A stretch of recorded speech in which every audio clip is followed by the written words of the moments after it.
Hey y'all, welcome back to another episode of Ink and Overalls. As you can tell, my setting is a little bit different today. Guys, I'm coming to you from my greenhouse. Now, I still have shade cloth up in here because it is still hot. Like today, it's like 90 degrees outside.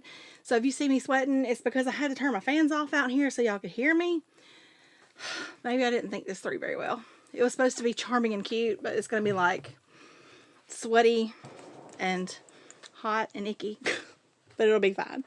So I just wanted to kind of change up the atmosphere a little bit today, and I wanted to talk to you more about seeds. So I know last episode we covered, we talked a lot about seed companies, and we talked about ordering catalogs and things like that, and why starting seeds is a great option for your garden. But now today I kind of wanted to go over a few things that are specific to certain types of seeds that you may see in like seed catalogs that may make you go, now what is this talking about? What does this mean? So I have some more seed catalogs here.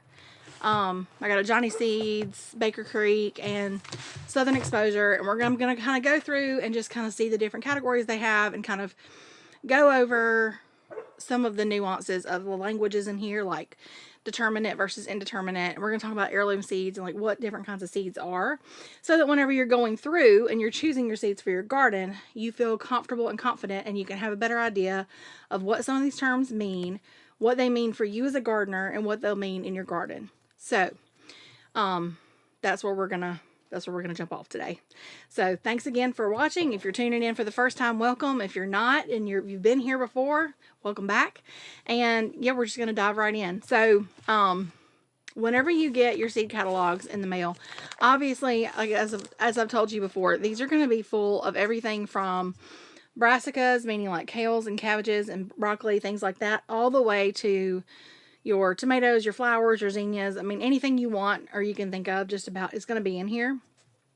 But what you actually need to order from these places is going to really rely strongly on the zone, your growing zone that you're in, if you're in the U.S., your hardiness zone, and also like when your frost dates are, and just there's lots of different variables there that you have to consider.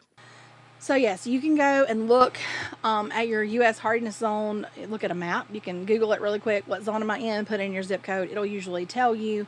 And that's, like I said, for the U.S., but that is a really good jumping off point and to figure out what kind of plants you'll want to start and when as the spring gets here. And as we get closer, I'll be explaining even more to you. So once again, just bear with me. We're in this process together, and you're going to learn, and you're going to be doing it before you know it without any issues, and it's going to be fine. But you will need to know your last frost date in your area. That's one of the most helpful pieces of information you can have when you're starting seeds, because, for example, let me just grab a seed packet here.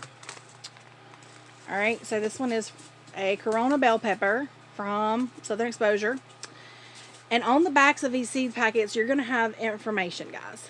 And it's going to say, like this one says, provide support for healthier plants and easier harvest. Up to 30% shade in midsummer helps prevent heat stress.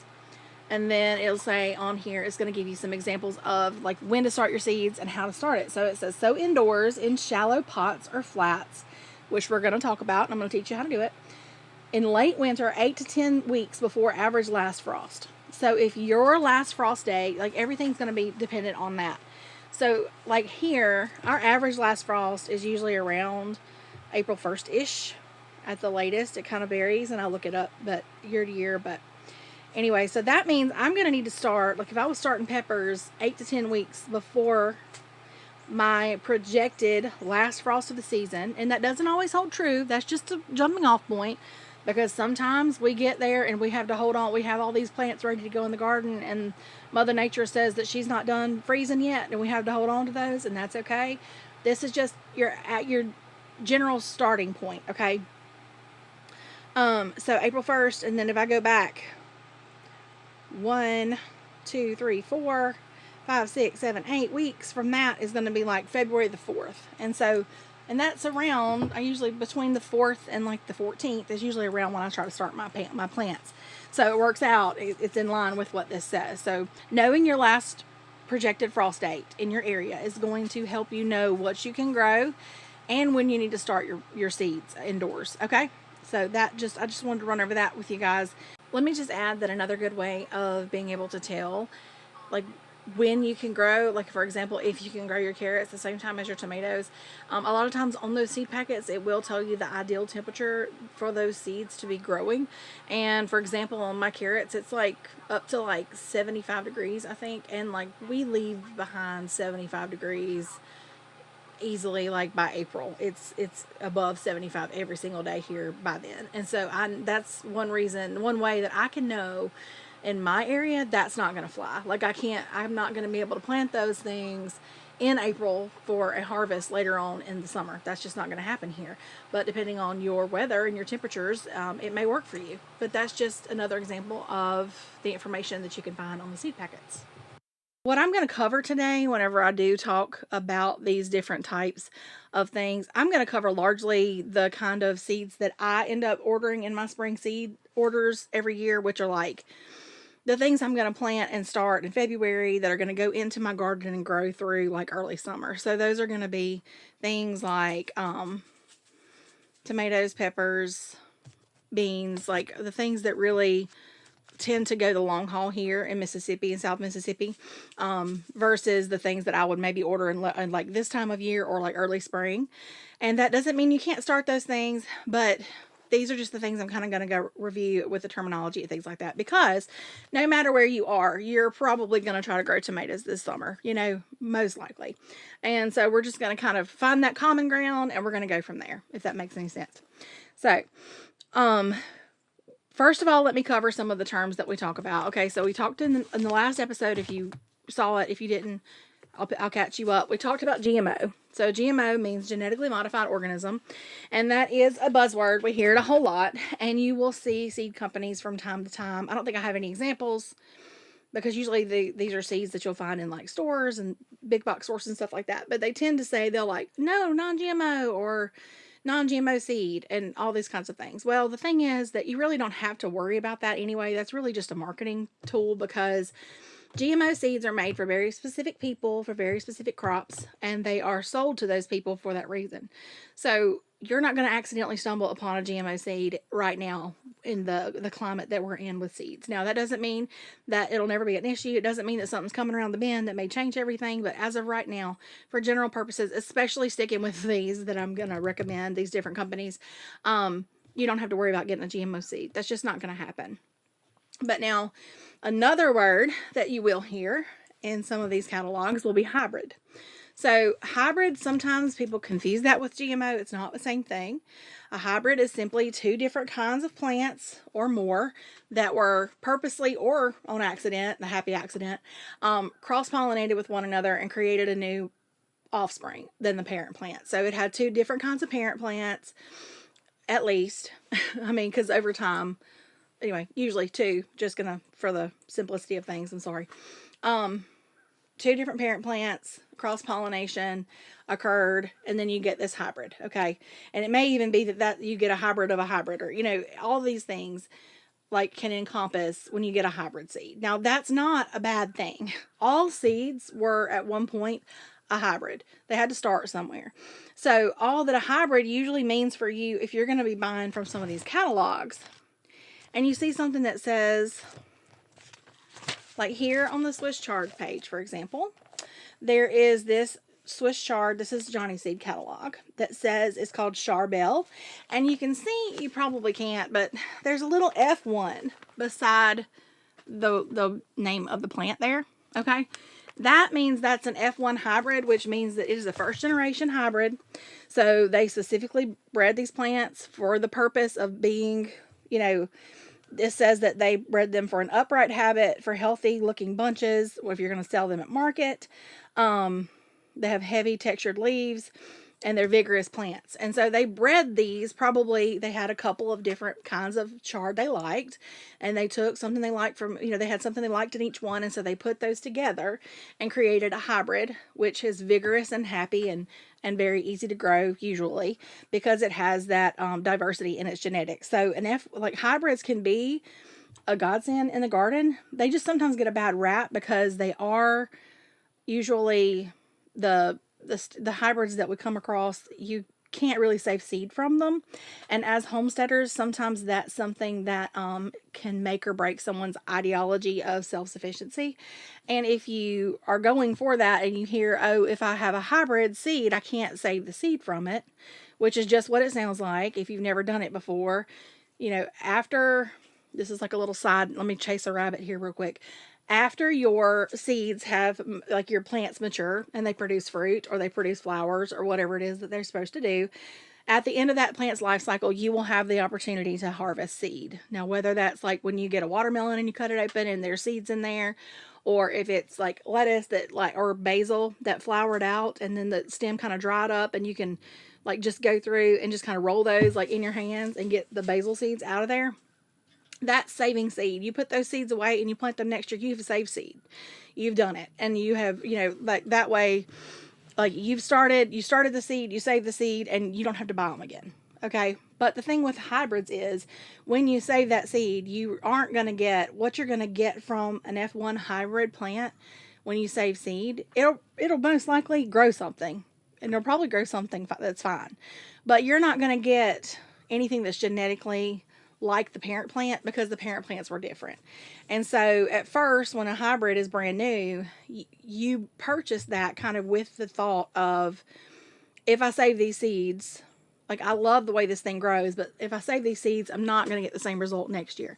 That doesn't mean you can't grow something cool from it, but it just means that in general, you're not getting the same as the parent plant when you save seeds. Now, as hybrids get stabilized, they can become open pollinated, which just means that there have been enough generations of that hybrid plant to make it so that there's actually a stabilized version that you can grow, that you can save seed from, and you will get the same, you will get a very similar or the same type of, the same type of plant that you planted to begin with. And so that'll be like if you see something that says open pollinated or a stabilized hybrid, that's what that means. Then you have, on the other side of things, the big word, the word that we all love, heirloom seeds, right? So if you've ever heard of heirloom seeds, they're named very appropriately because these are seeds that are usually well over 100 years old, that have come from all over. They have a story behind them. It's an amazing thing to read. It's really fun.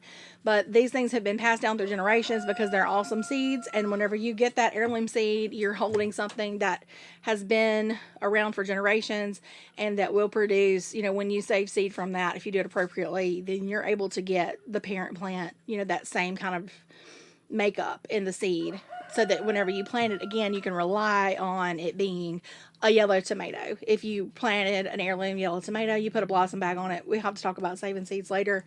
But anyway, you go about it the right way. You save your seed and you're going to get a yellow tomato from it. That's just what you can rely on with heirlooms. But like I said, now all heirlooms are open pollinated, but all open pollinated plants aren't heirlooms. And so that's why I'm saying you can get open pollinated hybrids that are more stable, that you can save seed from. They're just not old enough to be considered an heirloom yet, to be honest, because all heirlooms at one point were a hybrid. Somebody said, "Oh, I've got this bean plant." Well, beans aren't a great example because they self-pollinate. Say I've got this really cool tomato and I love the fact that it's stripy, but I really like the size of this other one, so I'm going to mix these two together and see what I get. And that's just how you stumble upon new things, new varieties, new things. So if you are a person who likes to grow hybrids in your garden, don't be ashamed of that. I love growing celebrity tomatoes. They are a hybrid, but they are so vigorous because of that, and I absolutely love growing those. And I grow some heirlooms as well. So it's okay to diversify your garden and have a little bit of everything, because there are different reasons that you might want to grow different kinds of things. So that's all kind of covering the types of seeds. Also, organic, you'll see that in some magazines. They'll say, like, you got organic options for some of these seeds versus just regular. And organic just means that those parent plants were grown. Excuse me. It's hot in here, ain't gonna lie. Those parent plants were grown without any like synthetic or like added pesticides, herbicides, things like that. And that's what organic means when you get an organic seed. The parent plant didn't receive any kind of treated treatment for pesticides, herbicides, things like that. I'm just going to jump right into the big one, and that's tomatoes, guys, because there are a few things in the terminology of tomatoes that will help you understand better what you need for your garden. Because if you're growing in a smaller space or if you're growing in a large space, there's different things that meet your needs. And so I'm just going to go over that briefly with you real quick. So in tomatoes, obviously you have different sizes of tomatoes. So you've got cherry tomatoes, which are going to be the smaller, like quarter sized ish, that you pull off and like eat in the bite. They're good in salads. They're good for, like, my kids love, well, one of my kids loves to pick them and like eat them like candy. But that's the smaller tomatoes are going to be cherry. Then you have like plum sized tomatoes, which are what they sound like. They're a little bit bigger than a cherry tomato. And they're kind of along the same as like a salad sized tomato. Like, you know, they're not a slicer. So then you get up to like a slicer, which is like a beefsteak tomato and something big that you can slice to put on a sandwich. Or if you're like making crostini and you want like a pretty slice on there or something, you can use those. Those make really good cooking tomatoes. Like, they're good for just about everything, but especially if you want like a good sandwich, if you're one of those people, a slicer is what you're going to need to grow. You're going to want a beefsteak slice, like a slicer, something like that, that's going to offer like a big juicy tomato that'll cover your bread up, right? Okay, so that's what those are. And then if you go into paste tomatoes is another kind of tomatoes. Now, paste tomatoes are what they sound like. They are tomatoes that have been traditionally grown for the purposes of making like tomato paste and spaghetti sauce and pizza sauce and all those kinds of things, because they don't have a lot of gel in them. They're real meaty tomatoes, and you like what you get from them, there's not a lot of like extra water. Any of these can be canned, any of these can be used for whatever you want. There's just certain ones that are gonna lend themselves to that like the process of canning and like making sauces. Some of them are going to, like, you may have a tomato that's this big and you may get the same amount of like sauce you may be able to from that tomato as you would from like this super dense little paste tomato, and it's just because of the way that they're made. Okay, they're all usable. You can use any of them for canning. You can use any of them for whatever. So tomatoes are really vigorous plants. So they like to vine. And if you've ever grown them before, you know they really need support in your garden. And so they're going to make this big bushy plant. And depending on if they're determinate or indeterminate is going to kind of dictate what kind of support they're going to need in your garden and how much space they're going to need in your garden.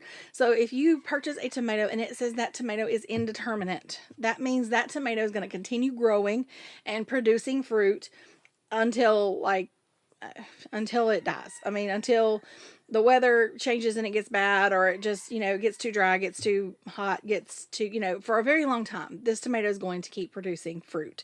And it's going to, as it does that, also continue growing. It's going to get really, really tall. Sometimes you can get 8 feet tall, like 8 foot tall tomato vines easily if you are growing it right. And you've got to support these things, right? So if you're growing in a smaller space, there is a kind of tomato that's called a determinate tomato that can really be a godsend in those smaller places.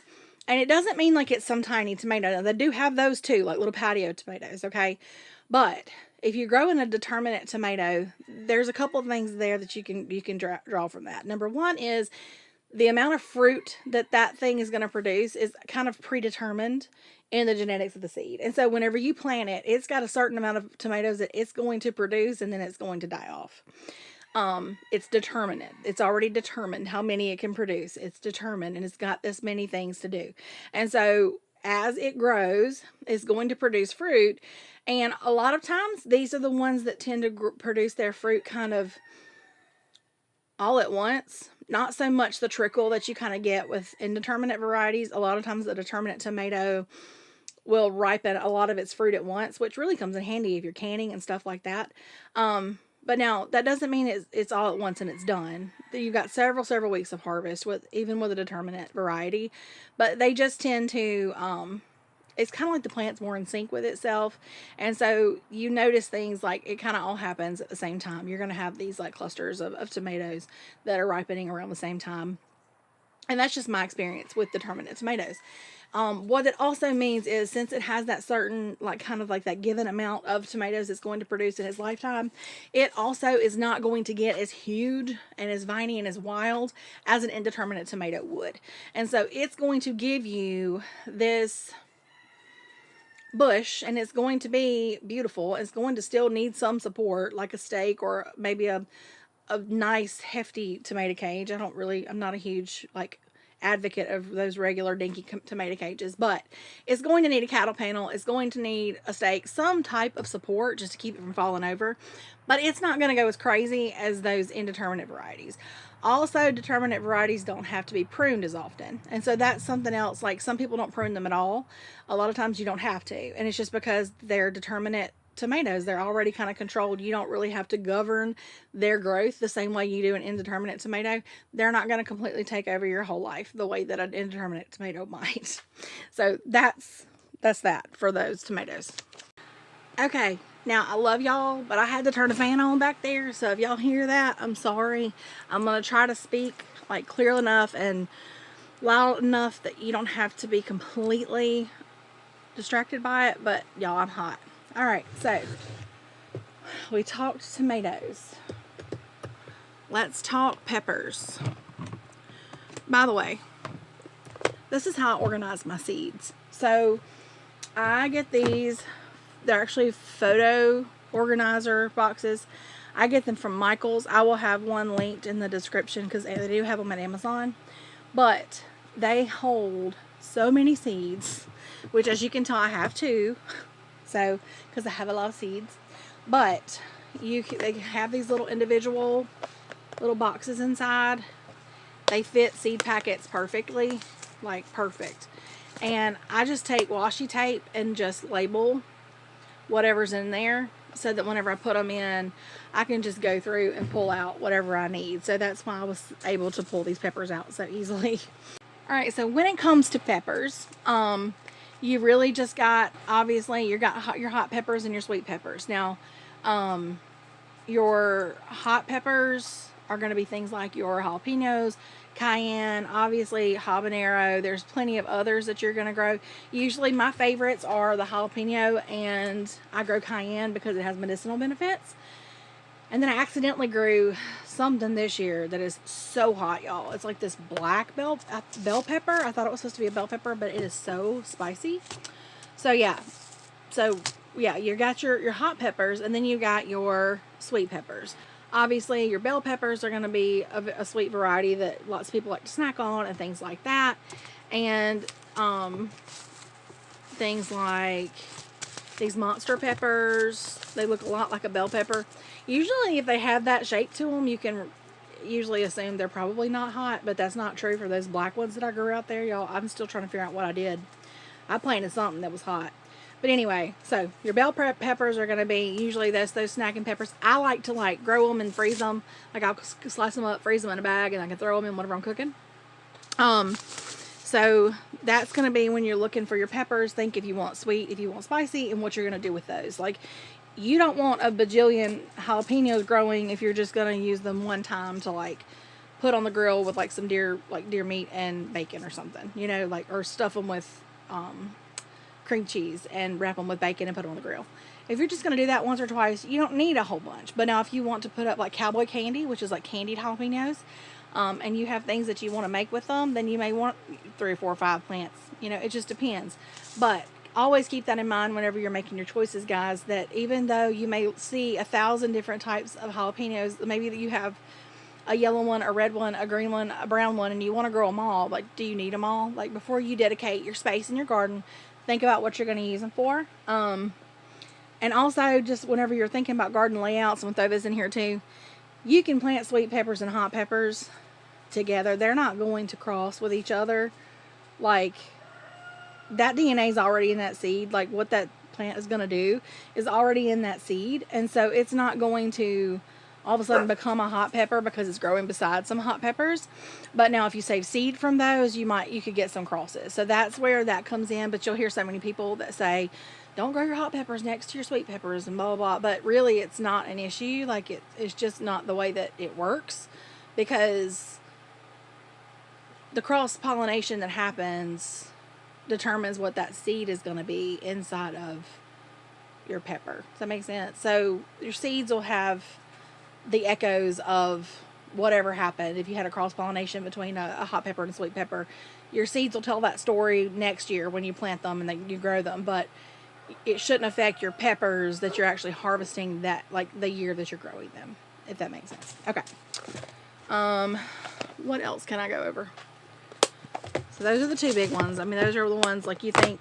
I think summer garden, peppers and tomatoes is like in my mind. All right, so let's talk about squash, y'all. Let's talk about squash. And I'm going to throw in, while we're at it, when you're looking for seeds, don't look at like the catalogs and see all of the pumpkins and think, oh, I'll plant those in the fall. Because winter squash are called that because, not because they grow in the winter time, but because they're actually made to store through the winter because they have thick skin and because of the way they are, like they're made.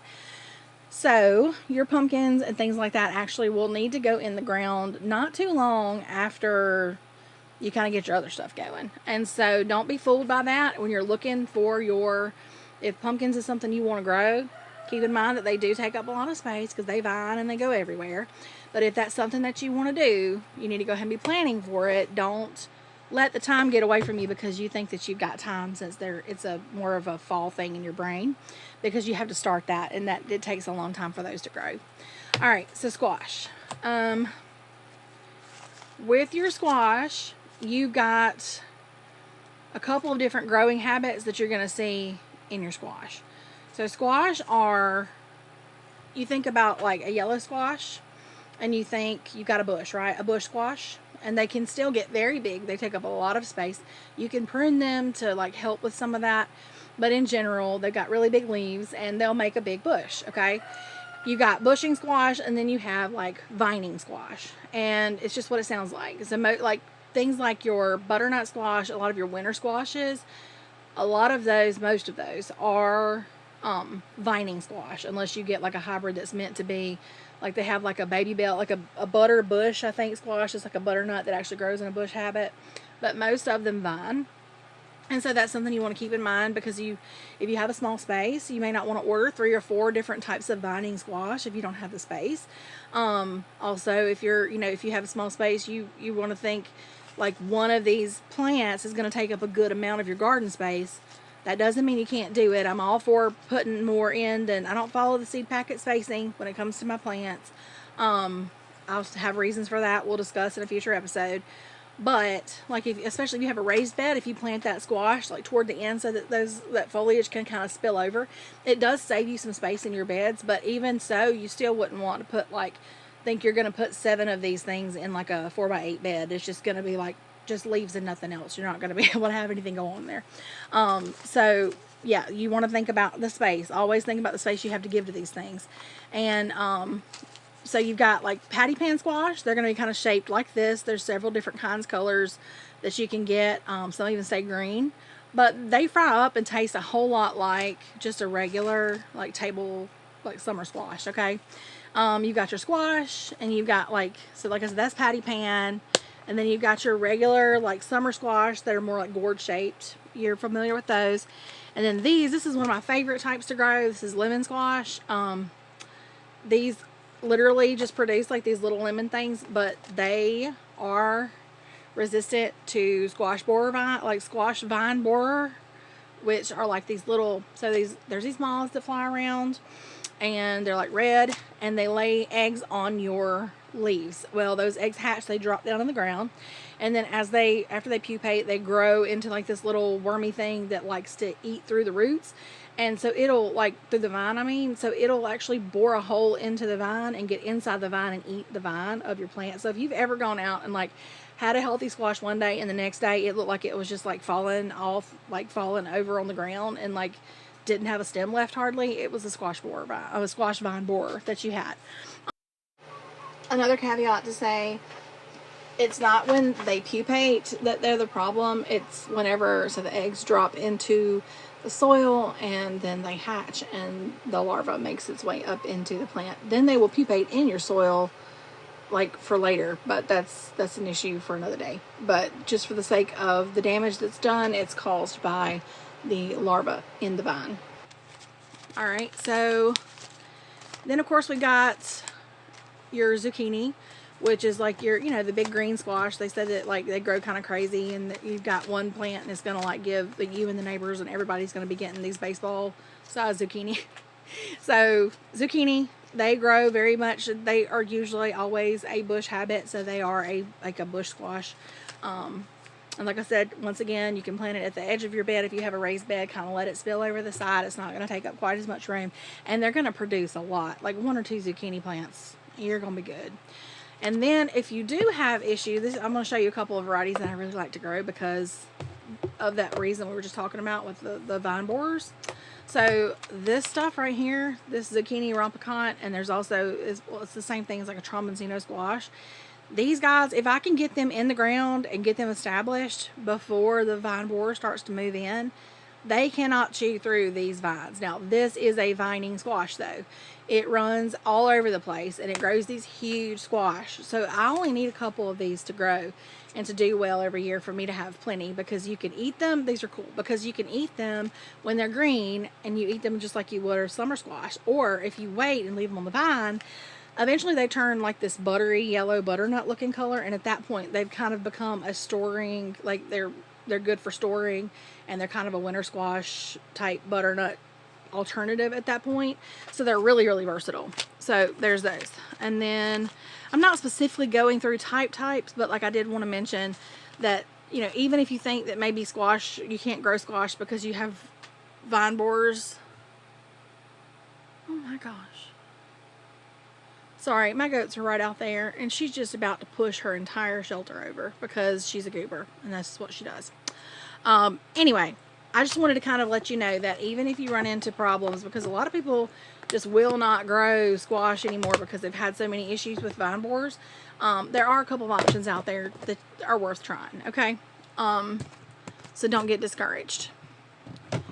What else are we going to talk? Cucumbers. Cucumbers. All right. So your cucumbers, they're just what they sound like. You got all of your cucumbers for the most part. There are a few little kinds that don't put off long runners and grow more like a bush type thing. Those are usually hybrid. They're bred to be grown in containers and patio gardens and things like that. They're super, super cool, but they're just for that purpose. And so they're available if you need that, you know, but you'll have to look specifically for those types. Most of the other, like heirlooms especially, that you find of cucumbers, just be prepared. You're going to need to provide it with some support to climb on, because that's just how you're going to get the best results, and that's just kind of what they like to do. They like to run. If you don't trellis cucumbers, you can still get cucumbers. They'll most likely be kind of weird shaped, but they can run on the ground and produce okay. I've done it before. But like I said, if you really want like straight good ones, and they're easier to harvest if they just have some type of trellis. So this is, and one example, this is one of my favorites, the Be It Alpha. And this is, I'm trying to see if it tells you how to plant it.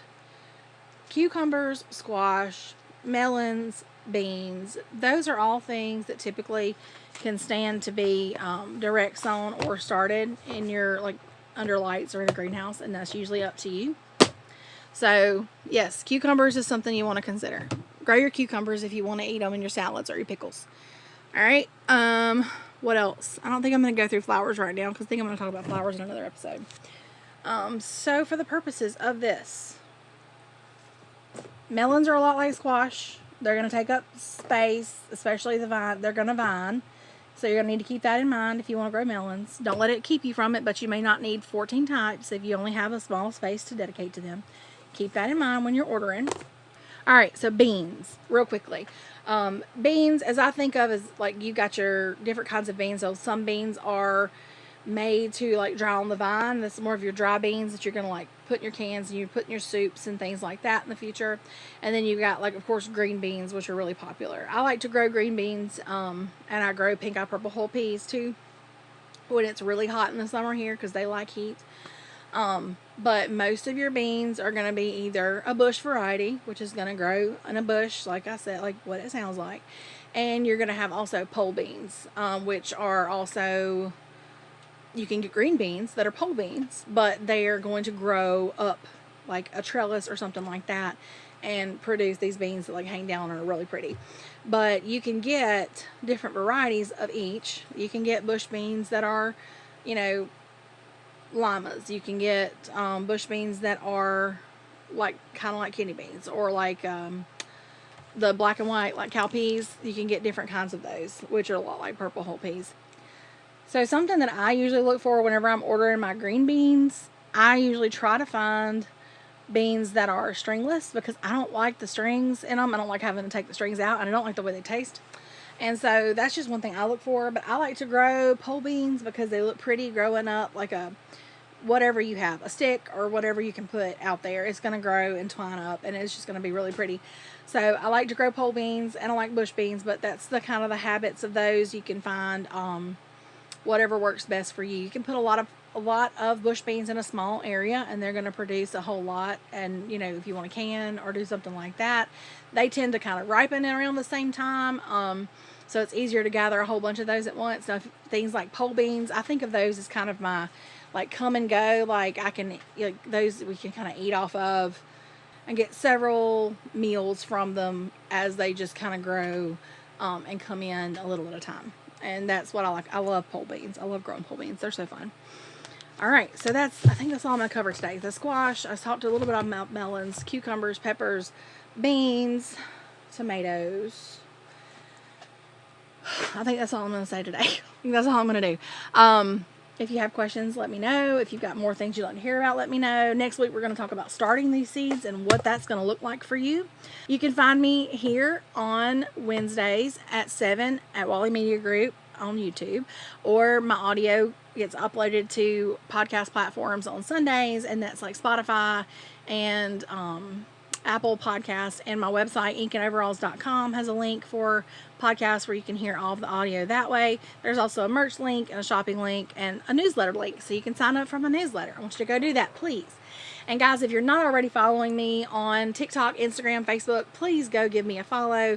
It's Streamwater Farm across the board. I try to post informative things there. I try to kind of be pretty active on those platforms. So I would love to have you come join me and just see what we're getting into.